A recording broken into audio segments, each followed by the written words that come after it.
नमस्कार दोस्तों, Byju's government exam prep में आपका स्वागत है। आज की तारीख है 12 सितंबर 2020 और आज हम चर्चा करने जा रहे हैं द हिंदू अखबार में आए हुए प्रमुख समाचारों और एडिटोरियल्स पे, जिसके तहत हम प्रारंभिक और मुख्य परीक्षा से संबंधित अभ्यास प्रश्नों को भी करेंगे। तो चलिए शुरू करते हैं। आज की जो हमारी पहली खबर है वो फ्रंट पेज से ली गई है और इसका संबंध जीएस पेपर 2 में आईआर से है। यह वाली जो खबर है जिसका संबंध भारत चीन संबंधों से है, इस पे हमने कल भी चर्चा की थी और आज के अखबार में भी इससे संबंधित 3 आर्टिकल्स आए हैं, जिसमें एक पेज नंबर 1 पर आया है। इसके अलावा इससे संबंधित एक एडिटोरियल आया है पेज नंबर 6 पर, और इसके अलावा एक पेज नंबर 9 पे भी इससे संबंधित खबर आई है जिसका संबंध भारत चीन संबंधों से है।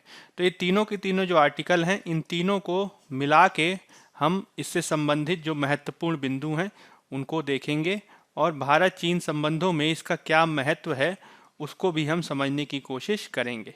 इसके अलावा कल के आर्टिकल में भी, कल के वीडियो एनालिसिस में भी हमने इससे संबंधित कुछ बिंदुओं की चर्चा की थी।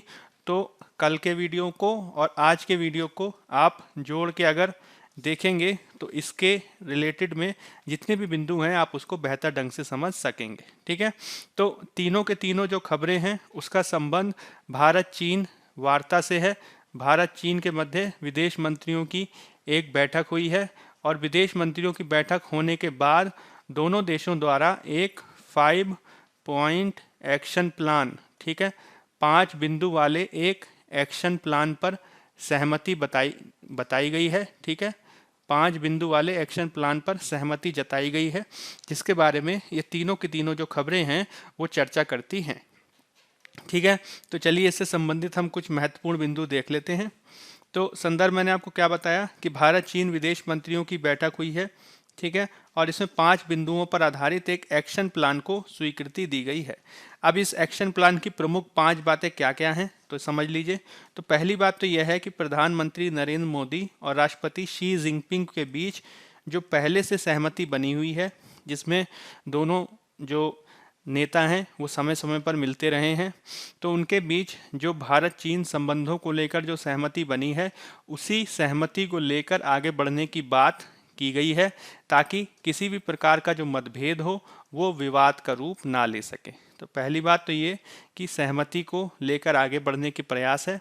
दूसरा, जो तनाव है उसको कम करने के लिए जो डिसएंगेजमेंट प्रक्रिया है उसको तीव्र करने की बात कही गई है, जिसके तहत अलग अलग लेवल्स पे वार्ताओं और समझौता वार्ताओं के माध्यम से कोशिश की जा रही है कि जो सीमा तनाव है उसको कम किया जा सके। अभी जो वार्ता का जो स्तर है वो पिछले हफ्ते रक्षा मंत्री के स्तर पे भी देखा गया, अभी जो है विदेश मंत्री के स्तर पर देखा गया। इसके अलावा सेना के स्तर पर भी कमांडर लेवल की बैठक जारी है। ठीक है, ब्रिगेडियर स्तर की बैठकें कई दौर में हो चुकी हैं और इसके अलावा भारत में सीमा वार्ताओं के संदर्भ में दोनों देशों द्वारा स्पेशल रिप्रेजेंटेटिव विशेष वार्ता प्रतिनिधियों की नियुक्ति की गई है। इसकी बैठक को भी और इसके मैकेनिज्म को भी आगे बढ़ाने पर सहमति की गई है। ठीक है, जिसके तहत विशेष प्रतिनिधि वार्ता एसआर मैकेनिज्म को जारी रखने पर सहमति व्यक्त की गई है, जिसके तहत भारत से राष्ट्रीय सुरक्षा सलाहकार नेशनल सिक्योरिटी एडवाइज़र अजीब डोभाल हिस्सा लेते हैं और चीन से जो विदेश मंत्री हैं वांग ई वो भाग लेते हैं। ठीक, इसके अलावा सीमा पर तनाव और संघर्ष निवारण के लिए जो पहले से जो मैकेनिज्म विद्यमान हैं, जो विविध प्रोटोकॉल विद्यमान हैं, उनके पालन करने पर बल दिया गया है। ठीक, इसके अलावा जो विश्वास है, दोनों के बीच जो विश्वास की कमी देखी जा रही है उसको फिर से बहाल करने के लिए विविध कॉन्फिडेंट बिल्डिंग मेजर्स को अपनाए जाने की बात कही गई है। इसके तहत कोशिश ये की जाती है कि किसी भी प्रकार की अगर शंका की स्थिति बनी हो, किसी भी प्रकार का अगर कन्फ्यूजन वगैरह हो, तो उसको दूर करने के संदर्भ में वार्ता किए जाने पर बल दिया जाता है। तो मुख्य रूप से कोशिशें ये की जा रही हैं कि भारत और चीन के मध्य जो जो विवाद के बिंदु हैं उन पर बातचीत की जा सके और इन विवाद के बिंदुओं पर बातचीत के माध्यम से जो तनाव बढ़ रहा है उस तनाव को कम किए जाने की कोशिशें की जा सकें। तो यह जो है 5 बिंदुओं की बैठक 5 बिंदु जो हैं एक्शन प्लान वो काफ़ी महत्वपूर्ण हैं इस दृष्टिकोण से, ठीक है। लेकिन जैसे कि कल भी हमने चर्चा की थी कि 5 पॉइंट का एक्शन प्लान भले ही हम जो है स्वीकृत किए हैं, लेकिन इसके बावजूद जो है सीमा पर तनाव जारी है और दोनों पक्षों द्वारा भारी मात्रा में सेना और हथियारों की तैनाती की गई है, ठीक है। यह जो तनाव है ये अप्रैल माह से ही जारी है और ये जो अप्रैल माह से जो तनाव जारी है वो पहले गलवान घाटी में देखा गया, ठीक है, और अब वर्तमान में ये पैंगोंग, ठीक है, पैंगोंग सो झील के क्षेत्र में देखा गया है, जिसमें दक्षिणी क्षेत्र में काफ़ी तनाव की स्थिति देखी जा रही है, ठीक। अब इस संदर्भ में हमें चीन के मुद्दे को भी समझने की ज़रूरत है, चीन के पक्ष को भी समझने की ज़रूरत है, क्योंकि भले ही हमने 5 पॉइंट एक्शन प्लान को स्वीकृति दी हो, लेकिन चीन द्वारा अभी भी ये स्पष्ट नहीं किया गया है कि उसके द्वारा भारी मात्रा में सेना की तैनाती क्यों की गई है, ठीक है। अप्रैल से ही जो तनाव बना हुआ है उसमें चीन की तरफ से लगातार ये कोशिशें की जा रही हैं कि जो एलएसी है, जो सीमा है, उस पर अपनी स्थिति को वो मजबूत कर सके और इसके लिए जो है उसने समय समय पर कोशिशें की हैं। तो चीन ने अभी इसे स्पष्ट नहीं किया है कि इसके पीछे क्या उद्देश्य हैं। इसके अलावा 5 पॉइंट जो एक्शन प्लान जो लागू किया गया है उसमें दोनों पक्षों ने अपनी स्थिति को स्पष्ट करने के लिए एक पृथक सेपरेट नोट भी जारी किया है, एक सेपरेट वक्तव्य भी जारी किया है, जिसमें दोनों पक्ष जो हैं अपनी अपनी बात रख रहे हैं, ठीक है। अब दोनों देशों ने एक संयुक्त वक्तव्य के स्थान पर जो एक पृथक नोट जारी किया है वो इस बात को बताता है कि 5 पॉइंट एग्रीमेंट या 5 पॉइंट एक्शन प्लान के बावजूद जो है दोनों के दृष्टिकोणों में काफ़ी भिन्नताएं हैं, ठीक है। कई सारे ऐसे बिंदु हैं जिसको लेकर अभी भी दोनों सहमत नहीं हैं। इसके अलावा चीन ने चाहे वो पृथक नोट हो, चाहे वो 5 पॉइंट एक्शन प्लान हो, किसी में भी स्पष्ट रूप से यह नहीं लिखा है कि अप्रैल के पूर्व जो सीमा की स्थिति थी उसको वापस बहाल किया जाएगा। तो स्टेटस को बदलने की कोशिश निश्चित रूप से की जा रही है, जिसमें देमसांग का क्षेत्र, पेंगोंग सो क्षेत्र और एलएसी के अन्य भागों में अभी भी चीन ने कई स्थानों पर अपने अधिकार को बनाए हुआ है। अब चीन और भारत जो है वो सीमा प्रयासों के संदर्भ में या सीमा की स्थिति को लेकर अलग अलग दावे भी कर रहे हैं, जिसको ध्यान में रखे जाने की ज़रूरत है। जैसे कि चीन का ये दावा है कि भारत जो है केवल सीमाओं की स्थिति से ही भारत चीन संबंध निर्धारित नहीं हो रहे हैं और भारत चीन संबंध जो हैं वो सीमा प्रश्नों से आगे बढ़ के और गहरे हुए हैं। यानी चीन जो है अपने वक्तव्य में यह दावा कर रहा है कि केवल और केवल बाउंड्री क्वेश्चन से ही, सीमा प्रश्नों से ही हमारे संबंध निर्धारित नहीं होते हैं और ये और भी ज़्यादा गहरे हैं। लेकिन दूसरी ओर भारत का लगातार ये कहना रहा है कि जब तक सीमा पर शांति नहीं होगी तब तक शांति के बिना व्यापक संबंध को बहाल नहीं किया जा सकता और ना ही शांति इसमें संभव है। तो सीमा का प्रश्न भारत चीन संबंधों में कहाँ पे रहता है? क्या वो केंद्रीय स्थान पे है या फिर ये बहुत सारे प्रश्नों में से केवल एक प्रश्न है?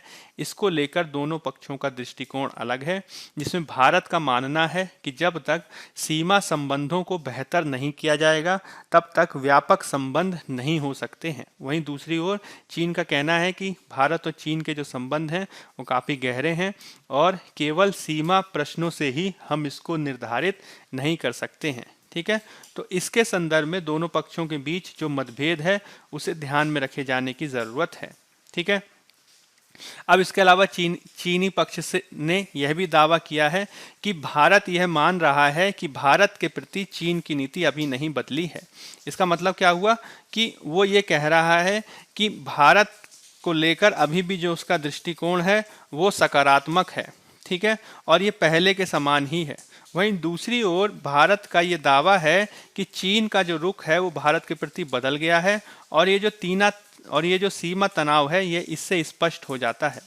यानी चीन तो मान रहा है कि भले ही हमारे सीमा विवाद हों, भले ही हमारे सीमा वाले विवाद चल रहे हों, लेकिन इसके बावजूद जो हमारे संबंध हैं वो सकारात्मक हैं, हमारे संबंध जो हैं वो बेहतर हैं। लेकिन दूसरी तरफ भारत का ये मानना है कि जिस प्रकार से सीमा पर चीन ने तनाव की स्थिति को पैदा किया है उसके चलते जो हमारे संबंध हैं वो काफ़ी नकारात्मक रूप से प्रभावित हुए हैं, और इसको जब तक सुधारा नहीं जाएगा तब तक संबंध और बेहतर नहीं हो सकते हैं। ठीक है। अब ऐसा हुआ है कि अप्रैल से लेकर ही रक्षा मंत्री कमांडर लेवल की वार्ताएं लगातार होती रही हैं, लेकिन फिर भी सीमा और ग्राउंड लेवल पे इसको लागू नहीं किया गया है। इसके अलावा ये कहा जा रहा है कि जो 5 पॉइंट एक्शन प्लान है, ठीक है, वो तभी तक सफल हो सकता है जब राजनीतिज्ञों द्वारा किए गए जो फैसले हैं वो सीमा स्तर पे लागू हों, वो ग्राउंड स्तर पे भी दिखाई दे।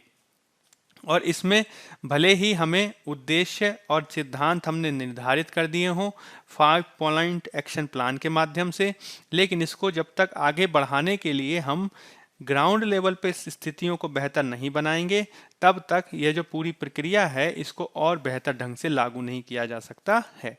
इसका मतलब क्या हुआ कि भारत चीन सीमा विवाद जो हैं वर्तमान में भारत चीन व्यापक संबंधों के केंद्र में आ गए हैं, और जब तक सीमा पर तनाव की स्थिति बनी रहेगी तब तक भारत और चीन के जो व्यापक संबंध हैं वो नकारात्मक बने रहेंगे। इसके लिए सीमा विवादों को बेहतर ढंग से सुलझाने की ज़रूरत है। ठीक है, चलिए अब इसी से रिलेटेड एक और आर्टिकल कर लेते हैं जो पेज नंबर 6 से लिया गया है, और इसका संबंध जीएस पेपर 2 में आईआर से है। अब इसमें भी भारत चीन संबंध के बारे में ही बात की गई है, और भारत चीन संबंध में 1962 में भारत और चीन के मध्य जो युद्ध हुआ था उस युद्ध की बहुत सारी ऐसी बातें हैं जो समान दिखाई देती हैं 2020 के सीमा तनावों से। तो लेखक के अनुसार चीन का जो 1962 में जो रवैया था, ठीक है, भारत के प्रति, वो अभी तक नहीं बदला है, और 2020 की जो बहुत सारी जो घटनाएं हैं सीमा तनाव से संबंधित, वो अगर दोनों के मध्य एक तुलना की जाए या दोनों के मध्य एक पैरेलल बनाया जाए तो ये इस बात से जाहिर होता है कि पूरे हिमालय के क्षेत्र में चीन जो है वो एक प्रकार का गेम खेल रहा है अपनी प्रभुता को, अपनी डोमिनेंस को बढ़ाने के लिए। तो भारत को इस बात को समझने की ज़रूरत है कि किस प्रकार से जो चीन है वो अपने प्रभुत्व को बढ़ाने के लिए कोशिशें कर रहा है, और भारत को 1962 से भी सीखना चाहिए और वर्तमान के सीमा विवाद से भी सीखने की ज़रूरत है। ठीक है, तो देख लेते हैं इसमें कौन कौन सी ऐसी बातें हैं जो महत्वपूर्ण हैं। संदर्भ मैंने आपको बताया कि 2020 का जो चीन सीमा विवाद है उसकी कई सारी जो घटनाएं हैं वो 1962 के युद्ध के समान हैं। जैसे कि अगस्त 1959 में जब भारत और चीन की सेनाओं के मध्य पूर्वी सेक्टर यानी लद्दाख के सेक्टर में लोंगजू में जब झड़प हुई, ठीक है, लोंगजू नाम के क्षेत्र में झड़प से शुरुआत हुई, जिसमें चीन द्वारा भारतीय पक्ष पर आरोप लगाया गया कि उसके द्वारा मैकमोहन रेखा को पार किया गया है और गोलियां चलाई गई हैं। इसी प्रकार से भारत ने भी चीन पर यह आरोप लगाया था। तो दोनों पक्षों द्वारा जो गोली चलाए जाने का जो आरोप लगाया जा रहा है वो अभी हाल की ही गोली चलाए जाने की घटना से काफ़ी समानता रखता है, जिसमें दोनों पक्ष एक दूसरे पर यह आरोप लगाते हैं कि एक पक्ष ने दूसरे पक्ष पे गोली चलाई है। तो एक बात यह है। अब इसके बाद हुआ क्या कि 1959 में भारत ने जब अगस्त 1959 में जब पूर्वी सेक्टर में लोंगजू झड़प हुई तो इसके बाद भी भारत ने यह नहीं सोचा था कि चीन द्वारा भारत पर आक्रमण कर दिया जाएगा। ठीक है, यही कारण है कि अंतर्राष्ट्रीय स्तर पर, ठीक है, चीन का अनेक मामलों में लगातार समर्थन किया जाता रहा और भारत ने कोशिश की कि जो लोंगजू की जो घटना है उससे तनाव को ना बढ़ाया जाए। ठीक है, इसी के चलते भारत ने चीन द्वारा जो तिब्बत पर उसने अधिकार कर लिया था उसको भी मान्यता दी गई और अन्य प्रकार से उसको समर्थन दिया गया। हालांकि इसके बावजूद चीन द्वारा मैकमोहन लाइन को नहीं माना गया और ये जो है लगातार तनाव का कारण बना रहा है, जो वर्तमान में भी दिखाई देता है। अब घटना के 2 महीने बाद ही, जैसे अगस्त 1959 में लोंगजू की घटना हुई, ठीक है, लोंगजू की घटना हुई और इसके 2 महीने बाद ही लद्दाख के कोंगला दर्रा क्षेत्र में चीन द्वारा हमला किया गया। तो अगस्त में एक घटना होती है, इसके बाद भारत ने जो है इसे बढ़ाने की कोशिश नहीं की, ठीक है। लेकिन इसके 2 महीने बाद ही फिर से एक और घटना होती है, ठीक है, जिसमें चीन द्वारा भारतीय सैनिकों पे हमला किया जाता है। अब यहाँ पे जो है नेहरू ने चीनी सेना को या चीन से ही कहा कि वो पीछे हट जाएं और जो विवादित जो अक्साई चीन क्षेत्र है जिस पे वर्तमान में चीन ने अधिकार कर रखा है उससे भी वो पीछे हट जाए। हालांकि चीन ने इसे नकार दिया और इसके बदले में उन्होंने एक समझौता करना चाहा, जिसके तहत उन्होंने कहा कि यदि आप हमें अक्साई चिन्ह दे देते हैं, ठीक है, यदि आप हमें अक्साई चिन्ह दे देते हैं तो इसके बदले में हम अरुणाचल प्रदेश के क्षेत्र से अपना अधिकार जो है वो वापस ले लेंगे, ठीक है।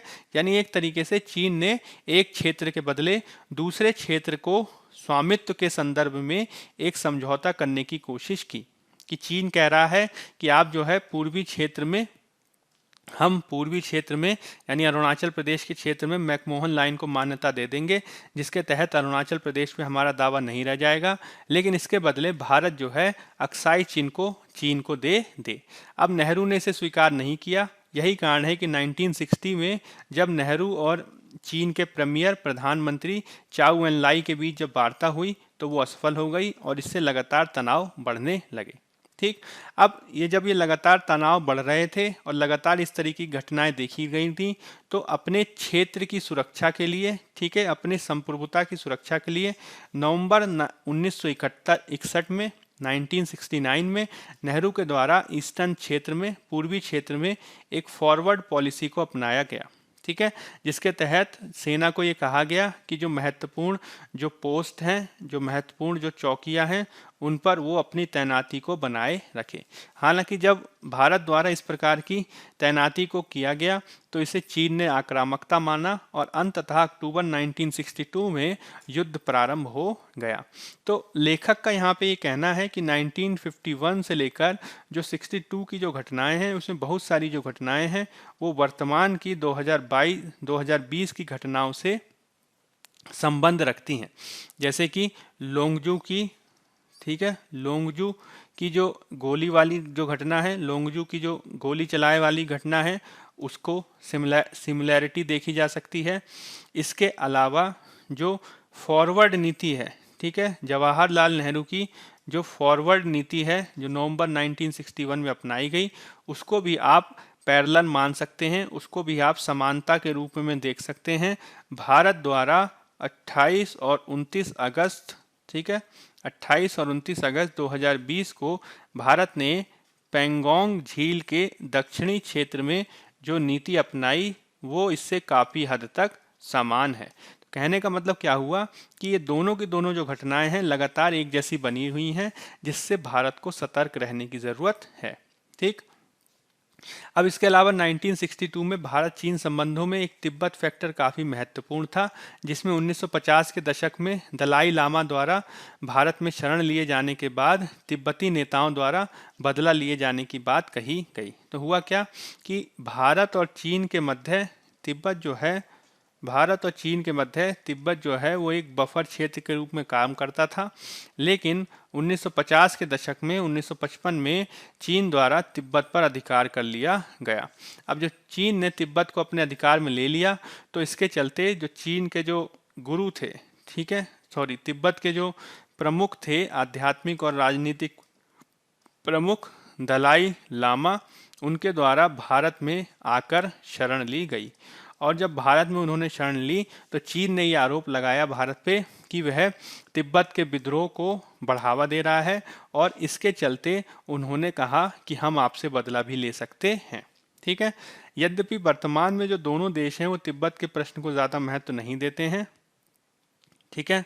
इसके अलावा 1962 के विपरीत भारत जो है चीन के खिलाफ काफ़ी सतर्क है, जिसमें राजनीतिक और सैन्य रूप से भी हम तैयार हैं, लेकिन लगातार हमारे तनाव बढ़ रहे हैं और ये जो तनाव हैं वो वर्तमान में गलवान घाटी के साथ जो पेंगोंग झील क्षेत्र है उसमें भी लगातार बने हुए हैं, ठीक। अब इसके तहत भारत जो है वो चीन के संदर्भ में नीति को समझने की हमें ज़रूरत है। अब इस संदर्भ में माओ की जो नीति रही है भारत के संदर्भ में, उसे कहा जाता है यूनिटी एंड स्ट्रगल पॉलिसी। ठीक है, 1962 के युद्ध में माओ ने भारत के संदर्भ में जिस नीति को अपनाया उसे कहा जाता है यूनिटी एंड स्ट्रगल पॉलिसी, जिसमें एक तरफ तो व्यापक मुद्दों पर, ठीक है, पारस्परिक सहयोग के मुद्दों पर, ठीक है, पारस्परिक सहयोग के मुद्दों पर यूनिटी यानी एकता की नीति अपनाई जाती है। वहीं दूसरी ओर सीमा पर संघर्ष को भी बनाकर रखा जाता है ताकि अपने हिसाब से चीज़ों को किया जा सके। यानी माओ जो है वो दोनों तरफ की नीति को अपना रहे हैं, जिसके तहत जो व्यापक महत्व के मुद्दे हैं, जैसे कि अंतर्राष्ट्रीय स्तर पर जो है आपको साम्राज्यवाद का विरोध करना है, ठीक है, ठीक है, अंतर्राष्ट्रीय स्तर पर आपको साम्राज्यवाद का विरोध करना है। इसके अलावा जो है आपको गुटनिरपेक्षता को बढ़ावा देना है। तो ये जो अंतर्राष्ट्रीय स्तर के मुद्दे हैं इसको तो है भारत और चीन साथ में मिलकर सुलझाते हैं, लेकिन दूसरी तरफ हम यह भी देख रहे हैं कि सीमा पे भी लगातार संघर्ष बना हुआ है। ठीक, अब इसको जो ये जो नीति है इसके माध्यम से चीन एक स्ट्रेटेजिक डोमिनेंस के तहत काम कर रहा है, जिसको कहा जाता है गेम ऑफ स्ट्रेटेजिक डोमिनेंस, यानी रणनीतिक प्रभुत्व को स्थापित करने के लिए उठाया गया कदम। तो रणनीतिक प्रभुत्व को स्थापित करने के लिए उठाए गए कदम के तहत क्या किया जाता है, तो इसमें जो पक्ष होता है, जो एक पक्ष होता है जैसे कि चीन, वो अपनी कोई भी कार्यवाही को जारी रखेगा, जैसे कि सीमा कार्यवाही या फिर सीमा पर आक्रामकता को दिखाया जाना, और वो इस कार्यवाही को तब तक जारी रखेगा तब तक उसको प्रभुत्व स्थापित ना हो जाए। इसका मतलब क्या हुआ कि चीन एक तो माओ द्वारा प्रस्तावित पारस्परिक सहयोग और एकता के साथ संघर्ष की नीति को भी अपना रहा है, वहीं दूसरी ओर वो अपने रणनीतिक प्रभुत्व को बढ़ावा देने के लिए बिना विरोधी पक्ष के सोचे अपनी कार्यवाही को जारी रख रहा है। इसका मतलब क्या हुआ कि सीमा विवाद पर भले ही भारत कुछ भी करे, ठीक है, सीमा विवाद पर भारत का कदम चाहे किसी भी प्रकार का हो, चीन लगातार ये कोशिश कर रहा है कि उसके माध्यम से वो अपनी सीमा पर जो प्रभुत्व है वो चरणबद्ध तरीके से स्थापित कर सके। तो गेम ऑफ स्ट्रेटेजिक डोमिनेंस के तहत एक पक्ष द्वारा, जैसे कि चीन द्वारा, बिना विरोधी पक्ष के बारे में सोचे हुए अपनी कार्यवाही को जारी रखा जाता है, और इसके माध्यम से चीन की कोशिश ये रही है कि हम चरणबद्ध तरीके से अपने सीमा क्षेत्र में प्रभुत्व को जारी रखें। ठीक, अब यह क्यों किया जा रहा है, तो भाई चीन जो है अपने आप को एशिया में और आगे चलकर पूरी दुनिया में एक वैश्विक शक्तिशाली राष्ट्र के रूप में देखता है, और 1962 के काल में माओ को राष्ट्रीय स्तर पे और अंतर्राष्ट्रीय स्तर दोनों स्तरों पे जो है काफ़ी चुनौतियां मिल रही थी, और इस चुनौतियों से चीन की जनता का ध्यान भटकाने के लिए उसने भारत के साथ एक सीमित युद्ध की रणनीति को अपनाया, ताकि सीमित युद्ध की स्थिति में चीन के विजय होने के माध्यम से वो चीन के लोगों का ध्यान इस ओर आकर्षित कर सके। ठीक, तो लेखक का ये कहना है कि वर्तमान में भी चीन ऐसा कर सकता है, जिसके तहत हमें चीन की रणनीति को समझने की ज़रूरत है। क्यों? क्योंकि कोविड-19 की पृष्ठभूमि में चीन जो है काफ़ी अच्छी स्थिति में है, और वैश्विक स्तर पे भी रणनीतिक और सुपर आर्थिक पावर के रूप में वो उभर रहा है। अगर इसकी तुलना भारत से की जाए तो भारत अभी भी इस दुविधा में है कि चीन से कैसे निपटा जाए। भारत के सामने कोविड-19 और अर्थव्यवस्था की भी चुनौती है, और अपने पड़ोसियों से संबंध में भी, ठीक है, पड़ोसी संबंधों में भी वो शक्तिशाली इतना रह नहीं गया है। तो कुछ हद तक भारत संयुक्त राज्य अमेरिका की तरफ हम झुक रहे हैं, लेकिन फिर भी भारत को अभी पूर्ण सहायता की कोई गारंटी नहीं है, और इसी के परिप्रेक्ष्य में लेखक का ये तर्क है कि भारत को एक सीख लेने की ज़रूरत है 1962 से और 2020 के वर्तमान घटनाक्रमों से। ठीक, जिसके तहत हमें ये समझना होगा कि किस प्रकार से ठीक है, कदम दर कदम तरीके से चीन जो है सीमा क्षेत्र पर अपने प्रभुत्व को स्थापित करने के लिए आगे बढ़ रहा है और इसको समझकर ही भारत को कार्य करने की ज़रूरत है। तो बहुत सावधानी से हमें इन सारी चीज़ों पे आगे बढ़ने की ज़रूरत है ताकि किसी भी प्रकार के जो असावधानी है और इससे होने वाला जो नुकसान है उससे हम बच सकें। ठीक है, चलिए अगला जो हमारा आर्टिकल है उसका संबंध पेज नंबर 6 से है और ये जीएस पेपर 2 में पॉलिटी से लिया गया है। तो इसका संदर्भ क्या है पहले इसे समझ लेते हैं और फिर इसके बाद हम बात करेंगे। तो संदर्भ क्या है, तो 31 अगस्त को सुप्रीम कोर्ट का एक फैसला आया जिसमें दिल्ली के जो रेलवे ट्रैक है, दिल्ली के रेलवे ट्रैक के किनारे, ठीक है, दिल्ली के रेलवे ट्रैक के किनारे जो झुग्गी झोपड़ी थी या जे क्लस्टर आप कह सकते हैं, उन झुग्गी झोपड़ियों को हटाए जाने का निर्देश दिया। ठीक है, सुप्रीम कोर्ट ने 3 माह के भीतर। और इसके तहत उसने यह भी आदेश जारी किया कि इस संदर्भ में कोई भी कोर्ट किसी प्रकार का स्टे नहीं देगा और इसमें जो है जल्द से जल्द कार्रवाई की जानी चाहिए। तो यह जो पूरा एडिटोरियल है वो इस बात की पड़ताल करता है, वो इस बात की जांच करता है कि किस प्रकार से जो सुप्रीम कोर्ट का ये जो ऑर्डर है, सुप्रीम कोर्ट का जो आदेश है वो अनेक मामलों में गलत है और इसकी विविध आधारों पर आलोचना की जा सकती है। मुख्य रूप से यह जो आदेश है वो शहरी क्षेत्रों में शहरी गरीबों के रहने के अधिकार, निवास करने के अधिकार और आजीविका के अधिकार के विरुद्ध है और साथ ही साथ उनको कोविड-19 के काल में ना केवल बहुत सारी दिक्कतों को पैदा करता है, साथ ही साथ ये प्रीवियस सुप्रीम कोर्ट के ऑर्डर्स और सरकारी नीतियों के खिलाफ भी है। ठीक है, तो बहुत सारे आधारों पर इसकी आलोचना की गई है जिसको हम समझने की ज़रूरत है। ठीक, तो संदर्भ क्या है, तो सुप्रीम कोर्ट ने 31 अगस्त को एक ऑर्डर दिया जिसमें दिल्ली के रेलवे ट्रैक के पास विद्यमान 48,000 झुग्गी झोपड़ियों को हटाए जाने का आदेश दिया गया 3 माह के भीतर। अब इसमें कोर्ट ने ये कहा कि कोई भी दूसरा न्यायालय अतिक्रमण को हटाए जाने के संदर्भ में स्टे नहीं देगा और न्यायपालिका ने जो निर्णय लिया है वो एनजीटी के द्वारा एक निर्मित स्पेशल टास्क फोर्स की रिपोर्ट के माध्यम से किया है जिसमें रेलवे ट्रैक के किनारे कचरे के ढेर के संदर्भ में ये कहा गया कि इनको बढ़ाने में, इनको बढ़ावा देने में इन जे क्लस्टर्स या झुग्गी झोपड़ियों की भी काफ़ी भूमिका है। ठीक, लेकिन बहुत सारे जो विद्वान हैं वो इसकी आलोचना कर रहे हैं और उनका कहना है कि सुप्रीम कोर्ट का जो आदेश है वो प्राकृतिक न्याय के सिद्धांत के विपरीत है और विधि द्वारा स्थापित प्रक्रिया का भी उल्लंघन है। तो दोनों की दोनों बातें क्या होती हैं इसको हम थोड़ा समझ लेते हैं ताकि हम इसको बेहतर ढंग से समझ सकें। जब प्राकृतिक न्याय के सिद्धांत की बात कही जाती है तो इसमें किसी भी प्रकार का कोई निर्णय दिए जाने के पूर्व जो प्रभावित व्यक्ति होता है, ठीक है, या फिर जो आरोपी होता है उसके पक्ष को भी सुना जाता है। ठीक है, लेकिन ये जो झुग्गी झोपड़ियों वाला जो पूरा केस हुआ है इसमें जो झुग्गी झोपड़ियों में रहने वाले जो लोग हैं उनके पक्ष को सुने बिना ही पूरी कार्यवाही की गई है, पूरा निर्णय दिया गया है। साथ ही साथ सरकार द्वारा, ठीक है, समय समय पर चाहे वो दिल्ली की सरकार हो, सरकार के द्वारा जो है इस संदर्भ में जिसमें झुग्गी झोपड़ियों को हटाना, अतिक्रमण को हटाना आदि शामिल है, इसके संदर्भ में एक पूरा पॉलिसी बनाई गई है 2015 में और उसके बाद 2019-20 में भी। तो 2015 और 2019 में जो पॉलिसी बनाई गई उसको भी ध्यान में नहीं रखा गया और अपनी ही तरफ से इसमें निर्णय दिया गया है जो इसका भी उल्लंघन है।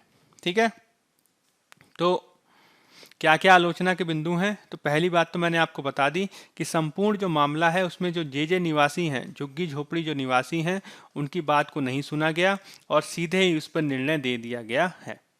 अब ये जो पूरा जो मामला है उसमें लेखक का ये कहना है कि ये जो पूरा मामला है ये संबंधित है पर्यावरण उल्लंघन से। ठीक है, जिसमें एक लंबे समय से केस चल रहा है जिसका नाम है MC मेहता बनाम यूनियन ऑफ इंडिया मामला।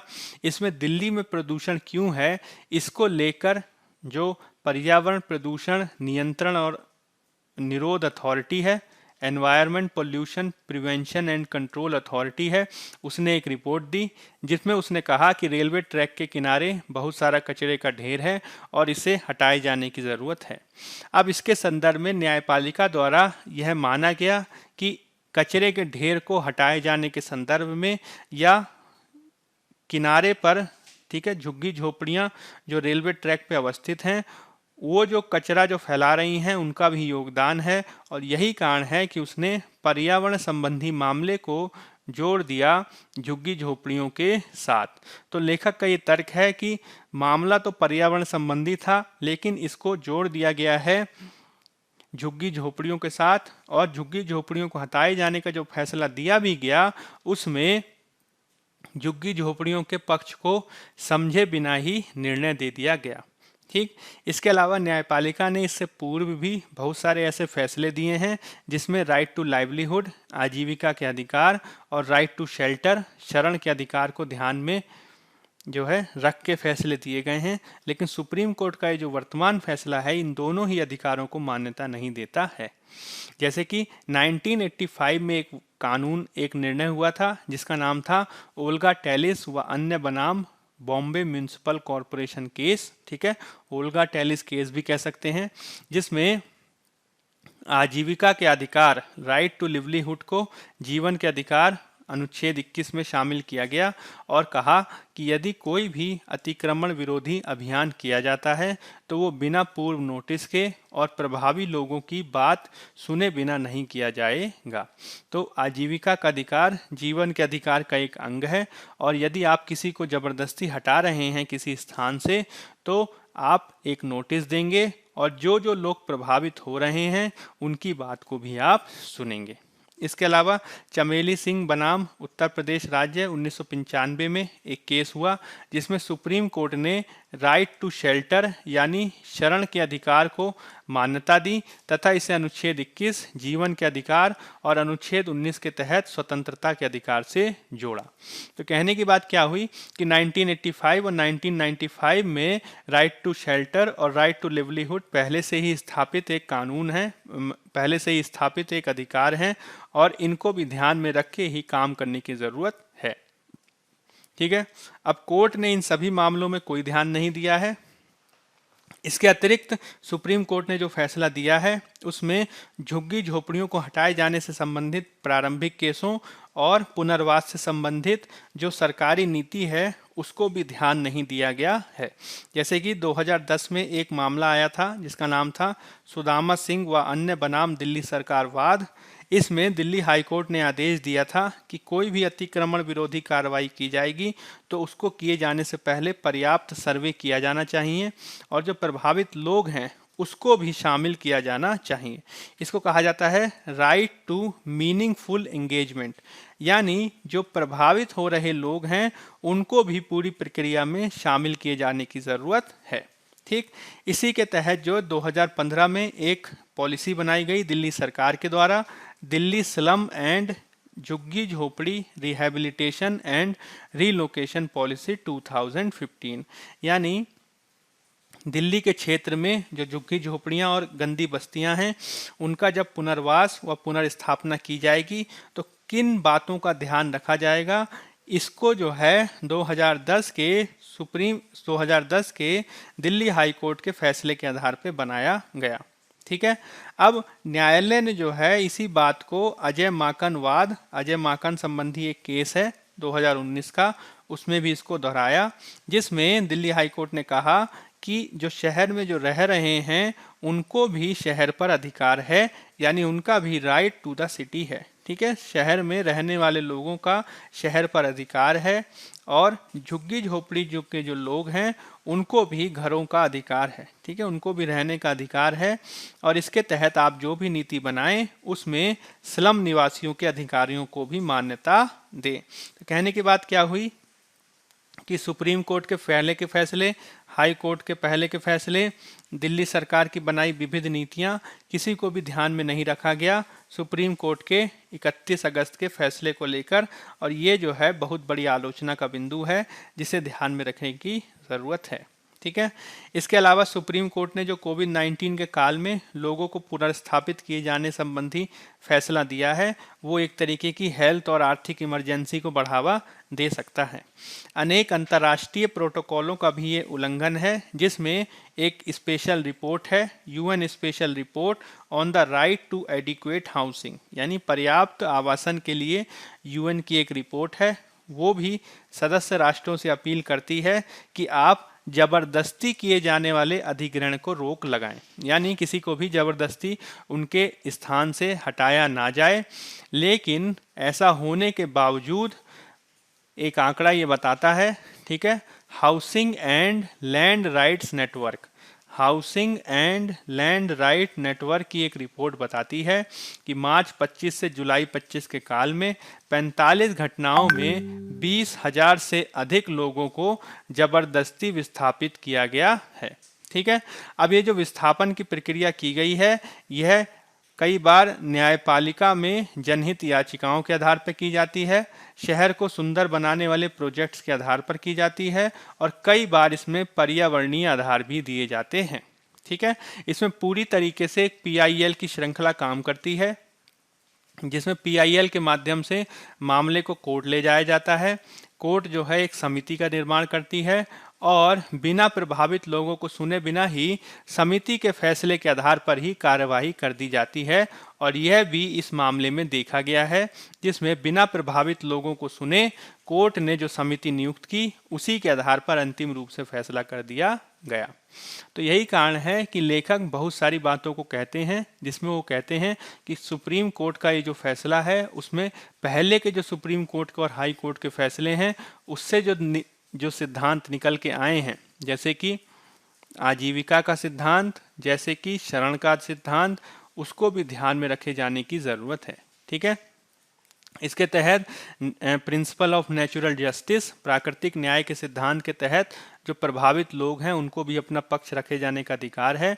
और साथ ही साथ जो शहर में लोग रह रहे हैं, चाहे वो बड़ी बड़ी बिल्डिंग्स में रह रहे हों अथवा वो झुग्गी झोपड़ियों में रह रहे हों, उनका भी शहर पे अधिकार बनता है, जिसको माने जाने की ज़रूरत है। ठीक। अब जब अतिक्रमण की कार्यवाही की बात आती है या फिर सरकारी भूमि पर अवैध नियंत्रण की बात आती है, तो इसको बेहतर रूप से समाधान किए जाने की ज़रूरत है, जिसमें राजनीतिक और पर्यावरणीय सभी मामलों को जोड़कर काम करने की ज़रूरत है, ताकि जो लोगों के रहने का जो अधिकार है उसकी भी रक्षा की जा सके। तो कहने की बात क्या हुई कि एक पक्षीय निर्णय देने के स्थान पर जब तक हम अपने निर्णय प्रक्रिया को बहुपक्षीय नहीं बनाएंगे, तब तक इस प्रकार के जो फैसले हैं वो आते रहेंगे और हमें इससे सीख लेने की ज़रूरत है। ठीक है। चलिए अब अगला आर्टिकल देख लेते हैं। अगला जो हमारा आर्टिकल है वो पेज नंबर 1 से लिया गया है और इसका संबंध GS पेपर 2 में गवर्नेंस से है। ठीक है। अगस्त के पिछले साल अगस्त में जम्मू कश्मीर के पुनर्गठन को किए जाने के बाद ही जम्मू कश्मीर को जब से UT बनाया गया है, तब से उसके प्रशासन के संबंध में काफ़ी बदलाव किए गए हैं। और कुछ समय पहले ही LG यानी उपराज्यपाल और चीफ मिनिस्टर के मध्य कार्यों का बंटवारा किया गया था। अब इसी श्रृंखला में जम्मू कश्मीर में प्रशासनिक सुधारों के तहत एक नवीन शिकायत निवारण प्रणाली का विकास किया गया है, जिसका नाम है Jammu Kashmir integrated grievance redressal and monitoring system, यानी जम्मू कश्मीर में शिकायत निवारण के लिए एकीकृत प्रणाली का विकास और मॉनिटरिंग सिस्टम का विकास। तो हुआ क्या है, ये खबर क्या बता रही है कि जम्मू कश्मीर में प्रशासन को बेहतर बनाने के लिए एक नवीन शिकायत निवारण प्रणाली का विकास किया गया है। ठीक है। यह नवीन जो शिकायत निवारण प्रणाली है, यह एक एकीकृत प्रणाली है, इंटीग्रेटेड सिस्टम है, जिसमें जो राज्य सरकार का जो मुख्यालय होगा, उस राज्य सरकार के मुख्यालय को सभी जिला मुख्यालयों से जोड़ा जाएगा। ठीक है। और जिला मुख्यालयों से जोड़ने के बाद जितनी भी शिकायतें आती हैं, उनका एकीकृत आधार पर शिकायत निवारण किया जाएगा, ताकि जो नागरिकों में जो असंतोष है उसका निवारण किया जा सके और नागरिकों में विश्वास बहाली संभव हो सके।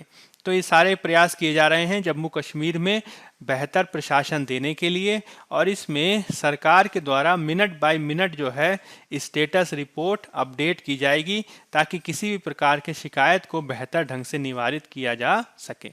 ठीक है, तो इसमें आपको नाम याद रखना है। नाम क्या है? तो नाम है integrated grievance redressal and monitoring system. ठीक है, जम्मू कश्मीर का integrated grievance redressal and monitoring system, जो अभी प्रारंभ में 3 ही जिलों में प्रारंभ किया गया है। शुरुआत में 3 जिले इसमें जुड़े हैं, जिसमें जम्मू कश्मीर और रियासी, ये 3 जिले शामिल हैं। आगे चलकर जो है इसमें बाकी जिलों को भी शामिल किया जाएगा। ठीक है, ये हो गया। अब हम देख लेते हैं पेज नंबर 14 की खबर को, जिसका संबंध जीएस पेपर 3 में इकोनॉमी से है। इसमें अभी हाल में ही department for promotion of industry and internal trade, यानी भारत में उद्योग व आंतरिक व्यापार को बढ़ावा देने वाला जो विभाग है, ठीक है, जो वाणिज्य मंत्रालय के अंतर्गत आता है, इसके द्वारा भारत में स्टार्टअप के क्षेत्र में बेहतर काम करने वाले राज्यों की एक रैंकिंग जारी की गई है, और इस रैंकिंग में गुजरात का स्थान पहला है। ठीक है, तो बेस्ट परफॉर्मर रहा है गुजरात। ठीक है, स्टार्टअप इकोसिस्टम में। ठीक है, फॉर बडिंग एंटरप्रेन्योर्स, यानी उभरते हुए उद्यमियों के लिए स्टार्टअप के क्षेत्र में गुजरात जो है नंबर 1 स्टेट रहा है। और यह जो पूरा आकलन किया गया है उसमें 22 राज्य और दिल्ली केंद्र शासित प्रदेश शामिल था। इसमें नॉर्थ ईस्ट और अन्य यूटीज को शामिल नहीं किया गया था। तो भारत में जो है उद्योग और वाणिज्य मंत्रालय द्वारा स्टार्टअप को बढ़ावा देने के लिए काफ़ी सारे प्रयास किए जा रहे हैं, जिसमें नीति आयोग आदि ने भी अपना समर्थन दिया है, जिसके तहत स्टैंड अप इंडिया वगैरह प्रोग्राम भी हैं, और साथ ही साथ स्टार्टअप इंडिया प्रोग्राम को भी किया गया है। इसके अलावा भारत में स्टार्टअप्स को बढ़ावा देने के लिए फंड्स ऑफ फंड्स की स्थापना की गई है, जिसको विविध पीएसयूज वगैरह ने सहायता दी है। ठीक है, तो फंड्स ऑफ फंड जो है वो 2016 में प्रारंभ किया गया था 20,000 करोड़ के फंड के साथ। इसके तहत जो उभरते हुए उद्योग हैं उनको वित्तीय सहायता दी जाती है, और ये जो स्टार्टअप फंड है इसको सिडबी जो है वो मैनेज करता है। तो यह जो है कुछ बातें हैं जो आपको ध्यान में रखने की ज़रूरत है इकोसिस्टम, स्टार्टअप इकोसिस्टम के विकास के संदर्भ में। ठीक है, चलिए अब कुछ प्रारंभिक परीक्षा से संबंधित प्रश्नों को देख लेते हैं। हाल ही में चर्चा में रहा स्ट्रोंशियम, जिरकोनियम और फास्फोरस समूहों का संबंध निम्नलिखित में से किस क्षेत्र से है? दुर्लभ मृदा धातुओं, रेयर अर्थ मेटल्स की खोज, पर्यावरण प्रदूषण क्षेत्र में नवीन अनुसंधान को बढ़ावा, भावी जलवायु परिवर्तन के सापेक्ष खनन क्षेत्र को लचीला रेजिलिएंट दृष्टिकोण प्रदान करने के लिए कार्य करना, कि उपरोक्त में से कोई नहीं? तो ये तीनों के तीनों जो समूह हैं उनका संबंध इनमें से किसी से भी नहीं है। ये मुख्य रूप से हैकर्स के ग्रुप हैं। ठीक है, क्या है ये? अंतर्राष्ट्रीय स्तर पे काम करने वाला हैकर्स का समूह है, जो चीन से काम करता है, जो ईरान से काम कर रहा है, और जो रूस से काम कर रहा है। इसमें अभी हाल में ही एक रिपोर्ट आई है, हाल में ही एक वक्तव्य आया है माइक्रोसॉफ्ट का। माइक्रोसॉफ्ट यूएस की जो कंपनी है उसने ये आरोप लगाया है कि स्ट्रोंशियम नाम का समूह, ठीक है, स्ट्रोंशियम नाम का समूह जो रूस से संचालित होता है, जिरकोनियम नाम का समूह, ठीक है, जो चीन से संचालित होता है, और फास्फोरस नाम का समूह जो ईरान से संचालित होता है, उसके द्वारा जो अमेरिकी चुनाव हैं, ठीक है, अमेरिकी चुनाव हैं उनको प्रभावित करने की कोशिश की जा रही है, जिसमें तीनों के तीनों समूह, ठीक है, जिरकोनियम, स्ट्रोंशियम और फास्फोरस, वो डेमोक्रेटिक प्रेसिडेंट के इलेक्शंस, ठीक है, राष्ट्रपति के जो चुनाव हो रहे हैं उसके जो कैंडिडेट्स हैं उनको प्रभावित करने की कोशिश कर रहे हैं। ठीक है, तो साइबर अटैक्स किए जा रहे हैं कैंपेन पे ट्रंप और बिडेन के, और साथ ही साथ कोशिश की जा रही है कि जो चुनावी प्रक्रिया है उसको चीन, रूस और ईरान प्रभावित कर सके। तो ये आरोप लगाया है माइक्रोसॉफ्ट ने, और इसमें 3 हैकर समूह का नाम लिया है जो चीन से काम कर रहे हैं जिरकोनियम, रूस से काम कर रहा है स्ट्रोंशियम, और ईरान से काम कर रहा है फास्फोरस समूह। ठीक है, तो ये पूछा जा सकता है, याद रखिएगा। अगला क्वेश्चन देख लेते हैं। Climate smart cities assessment framework 2.0 के संदर्भ में निम्नलिखित कथनों पर विचार करें। इसका उद्देश्य भारतीय शहरों को जलवायु परिवर्तन की चुनौती से निपटने के संदर्भ में सक्षम बनाना है। इसे भारत में विश्व बैंक के सहयोग से पर्यावरण व विकास मंत्रालय द्वारा प्रारंभ किया गया है। केवल एक, केवल दो, एक व दो दोनों की उपरोक्त में से कोई नहीं। तो इसमें पहला कथन सही है, दूसरा कथन गलत है। तो क्या आंसर हो जाएगा? बी, केवल दो। इसको थोड़ा समझ लेते हैं। सबसे पहले देख लेते हैं पेज नंबर 11 में से रिलेटेड खबर आई है, जिसमें मिनिस्ट्री ऑफ हाउसिंग और अर्बन अफेयर्स यानी आवासन और शहरी मामले मंत्रालय के द्वारा भारत में स्मार्ट सिटीज़ को और दूसरे शहरों को पेडेस्टेरियन, ठीक है, यानी जो पेडेस्टेरियंस होते हैं, जो चलने के स्थान होते हैं, वो चलने के स्थानों को, फुटपाथ वगैरह, उनको जो है बेहतर बनाने के लिए या उसको बढ़ावा देने के लिए एक नया चैलेंज शुरू किया गया है, जिसका नाम है स्ट्रीट्स फॉर पीपल, यानी लोगों के लिए गलियों की चुनौती। अब इसका जो उद्देश्य है, उसका उद्देश्य है कि जो पेडेस्टेरियन फ्रेंडली स्पेसेस हैं जहाँ पे लोग चल सकें, ठीक है, फुटपाथ हो गए या फिर जो गलियाँ वगैरह हो गई, वो जो है चलने वालों के लिए बेहतर हो सकें, इसके लिए प्रयास किए जा रहे हैं ministry of housing and urban affairs के द्वारा, ठीक है।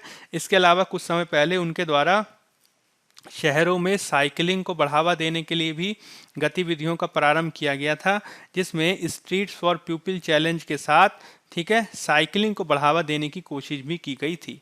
इसी के तहत मिनिस्ट्री के द्वारा climate smart cities assessment framework 2.0, ठीक है, climate smart city assessment framework 2.0 को भी प्रारंभ किया गया है, जो भारतीय शहरों को जलवायु परिवर्तन की चुनौती से निपटने में सक्षम बनाता है। इसका मतलब क्या हुआ कि ये विश्व बैंक के सहयोग से नहीं हुआ है, ये पर्यावरण विकास मंत्रालय द्वारा नहीं है, ये ministry of housing and urban affairs की एक पहल है, ठीक है। इससे संबंधित बात देख लेते हैं। इसका नाम है climate smart cities assessment framework 2.0। इसका प्रमुख उद्देश्य भारतीय शहरों को जलवायु परिवर्तन से निपटने के संदर्भ में एक स्पष्ट रोड मैप देना है, जिसके तहत शहरी नियोजन और विकास में नीति निर्माण करते समय जलवायु संवेदनशील दृष्टिकोण अपनाने पर बल दिया जाता है, ठीक। इसके तहत 28 संकेतक दिए गए हैं, जिसमें 5 श्रेणियों में से बांटा जाता है, जिसमें जो एनर्जी है और ग्रीन बिल्डिंग्स है, वो शहरी नियोजन, ग्रीन कवर और जैव विविधता, संचलन, मोबिलिटी और वायु गुणवत्ता, जल प्रबंधन और कचरा प्रबंधन शामिल है, ठीक है। इसको जो है national institute of urban affairs संस्था का समर्थन प्राप्त है। इसके तहत एक संस्था काम करती है, क्लाइमेट सेंटर फॉर सिटीज। इसके द्वारा इसको समर्थन दिया गया है, जो केंद्रीय आवासन व शहरी मामले मंत्रालय के तहत आती है, ministry of housing and urban affairs. यानी ministry of housing and urban affairs के तहत एक संस्था काम करती है, जिसका नाम है national institute of urban affairs. इसके तहत एक संस्थान है जिसका नाम है क्लाइमेट सेंटर फॉर सिटीज। तो क्लाइमेट सेंटर फॉर सिटीज की पहल है ये, जिसको national institute of urban affairs का समर्थन प्राप्त है, और ये अंततः जो है जो शहरी मामले मंत्रालय है उसके तहत काम करती है, ठीक है। तो ये चीज़ आपको ध्यान रखनी है। अगला क्वेश्चन देख लेते हैं। औद्योगिक उत्पादन सूचकांक के संदर्भ में निम्नलिखित कथनों पर विचार करें। इसको मासिक आधार पर राष्ट्रीय सांख्यिकी कार्यालय, ठीक है, नेशनल स्टैटिस्टिकल ऑफिस, सांख्यिकी और कार्यक्रम कार्यान्वयन मंत्रालय द्वारा संकलित और जारी किया जाता है। Ministry of planning and statistical organisation, ठीक है, मंत्रालय द्वारा संकलित जारी किया जाता है। यह एक समग्र संकेतक है जो खनन, विनिर्माण और विद्युत जैसे उद्योग समूहों की वृद्धि दर को मापता है। इसका आधार वर्ष 2015-16 है। तो इसमें पहला और दूसरा कथन सही है, हालांकि तीसरा कथन गलत है। तो सत्य कथन में क्या होगा? 1 और 2 दोनों, ठीक। तो ये पेज नंबर 1 पे आज एक खबर आई है जीएस पेपर 3 में इकोनॉमी से, जिसमें जुलाई माह का जो औद्योगिक उत्पादन सूचकांक है वो 10.4% रहा है माइनस में, ठीक है। तो भारत में औद्योगिक उत्पादन की जो स्थिति है वो लगातार खराब दिखाई दे रही है, ठीक है। तो जुलाई में ये इसमें माइनस का 10.4% की कमी देखी गई। हालांकि अगर पिछले महीने से तुलना करें जून की, तो इसकी तुलना में कम है, क्योंकि पिछले महीने 15.7% की गिरावट आई थी, तो 15 से घट के अब 10 हुआ है, यानी थोड़ा सा सुधरा है। हालांकि जून से अगर इसकी अगर जो है हम अप्रैल से तुलना करें, तो अप्रैल से जो है और ख़राब स्थिति थी, जब -57% गिरावट देखी गई थी। ठीक है, लगभग सारे के सारे क्षेत्रों में जो है गिरावट आई है, जिसमें माइनिंग क्षेत्र में 13%, मैन्युफैक्चरिंग में 11% की गिरावट आई है। वहीं दूसरी ओर जो है उसमें इलेक्ट्रिसिटी जनरेशन में थोड़ा बहुत जो है सुधार हुआ है, जिसमें -2.5% देखा गया है। केवल और केवल 2 सेक्टर ऐसे रहे हैं जिसमें पॉजिटिव में ग्रोथ हुई है, जिसमें एक सेक्टर है दवाइयों का सेक्टर, फार्मास्यूटिकल, और दूसरा है तंबाकू का सेक्टर। तो इन दोनों को छोड़ के बाकी सभी उद्योग क्षेत्रों में गिरावट आई है, जो एक चिंता का विषय होना चाहिए। ठीक है, आईआईपी के बारे में अगर देखें तो इसका प्रकाशन और संकलन जो है वो राष्ट्रीय सांख्यिकी कार्यालय द्वारा किया जाता है, सांख्यिकी और कार्यक्रम कार्यान्वयन मंत्रालय के द्वारा। ये एक समग्र संकेतक है जो खनन, विनिर्माण उद्योग, मूलभूत वस्तुएं, पूंजीगत वस्तुएं, मध्यवर्ती वस्तुएं आदि को का जो है वृद्धि दर को मापता है। इसका जो बेस ईयर है वो 2011-12 है, 15-16 नहीं है। ठीक है, और जो नीति निर्माण है इसको उपयोग किए जाते हैं। इसके अलावा जो जीडीपी के जो आकलन किए जाते हैं वो भी इस पे आधारित होते हैं। ठीक है, तो इसी के चलते जो आईआईपी है वो काफ़ी महत्वपूर्ण माना जाता है नीति निर्माण के दृष्टिकोण से। ठीक, चलिए अब अगला क्वेश्चन देख लेते हैं। क्षतिपूरक वनीकरण कोष अधिनियम 2016 के संदर्भ में निम्नलिखित कथनों पर विचार करें। इसे भारत के सार्वजनिक खाते के अधीन राष्ट्रीय क्षतिपूरक वनीकरण कोष, नेशनल, ठीक है, कंपनसेटरी अफॉरेस्टेशन फंड की स्थापना की। इस कोष में से 10% राष्ट्रीय कोष को और 90% राज्य कोष को प्राप्त होगा। कौन सा कथन सही है? तो दोनों के दोनों कथन सही हैं। इसको थोड़ा समझ लेते हैं। तो अभी हाल में ही पेज नंबर 10 में आज के न्यूज़ में खबर आई है, जिसमें पर्यावरण मंत्रालय ने खनन मंत्रालय को ये कहा है कि उनको अगर फॉरेस्ट का यूज़ करना है, अगर उनको वनों का उपयोग करना है, तो उससे संबंधित जो फीस है वो देनी ही पड़ेगी। ठीक है, अब ये जो फीस है उसको कहा जाता है, उसका जो आकलन किया जाता है उसको कहा जाता है net present value, NPV. NPV क्या होता है? तो इसको इस तरीके समझिए कि किसी भी फॉरेस्ट को, किसी भी वन के क्षेत्र को अगर गैर वन क्षेत्र के लिए उपयोग करेंगे, ठीक है, तो उस वन क्षेत्र को काटने में या वन क्षेत्र को हटाने में जो लॉस होता है, जो हानि होती है, उसका मौद्रिक रूप से मापन किया जाता है। और वो जो मौद्रिक रूप से जो मापन होता है वो कहलाता है नेट प्रेजेंट वैल्यू। और ये जो नेट प्रेजेंट वैल्यू होती है उसको उपयोगकर्ता द्वारा, चाहे वो कोई भी कंपनी हो, उसको सरकार को चुकाना पड़ता है।